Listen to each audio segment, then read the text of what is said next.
Тагын бер ел артта калган. Эх, гомернең үткәне, бик тиз узып сизелмәгән, яңа елның җиткәне. Кайгылары, сөенечләр булды куян елында, бары шатлык тулып турсын аждаһаның юлында. Кыш бабай булып киенеп, кар кызы белән бергә чыгып киттек без котларга, капчык салып иңнәргә. Инде шактый гына йөрдек, балалар шатландырып, соңгы йортка килеп җиткәч, калдык бераз тукталып. Икеләнеп басып тордык. Бик авыр шул керәсе.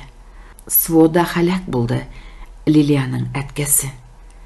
Безнең котлау бүләкләргә шатланган кебек булды, ә йөзендә моңсу сагыш, күзләренә яшь тулды. Киләсе яңа елларда синнән безгә ни теләк? Кайтарыгыз әтиемне, шул булар иң зур бүләк.